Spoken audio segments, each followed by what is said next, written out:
আসসালামু আলাইকুম ভাই ও বোনেরা। তো অনেক দার্শনিকদের নাম আসে চাকরির পরীক্ষার ক্ষেত্রে বা বিভিন্ন পরীক্ষার ক্ষেত্রে আসে। তো আজকে আমরা এমন একটি দার্শনিকের সম্পর্কে জানবো যে তার শিষ্যদের নাম এবং তার থেকে অনেকগুলো দার্শনিক সৃষ্টি হয়েছে। তো অনেকগুলো দার্শনিক তার স্বাধীনতা লাভ করেছে। তবু সেই দার্শনিকের তার ছাত্র কারা সেটা আমরা জানবো। তো অর্থাৎ দার্শনিক সক্রেটিসের শিষ্য এবং তাদের শিষ্যদের নাম আমরা খুব সহজে মনে রাখার কৌশল শিখিয়ে দেবো আপনাদের। তো সেই কৌশলটি হলো স্পার্টা, SPATA। তো এটা মনে রাখলে আমরা খুব সহজেই তাদের নামগুলো মনে রাখতে পারবো। তো আপনারা দেখতেছেন স্পার্টা, তো আমরা লিখে দিয়েছি। তো দেখুন স্পার্টাতে কি হবে, এই যে প্রথমে যে এসটা আছে এই এসটা আমরা এখানে লিখলাম, তাহলে এটা কি হলো সক্রেটিস।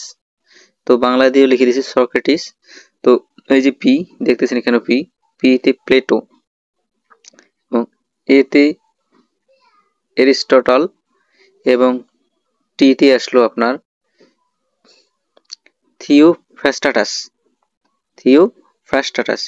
এবং এতে আলেকজান্ডার। তো এই সক্রেটিসের শিষ্য হলো কি প্লেটো, আর প্লেটোর শিষ্য হলো এরিস্টটল, আর এরিস্টটলের শিষ্য হলো আবার দুজন, একজন হলো কি থিওফ্রাস্টাটাস এবং আলেকজান্ডার।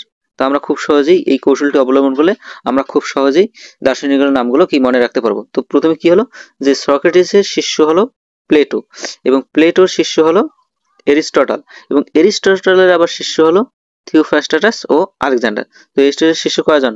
দুজন, সেটা হলো এই যে এই দুজন, থিওফ্রাস্টাটাস এবং আলেকজান্ডার। তো আমরা এইভাবে খুব সহজে মনে রাখতে পারবো। তো সবাইকে ধন্যবাদ।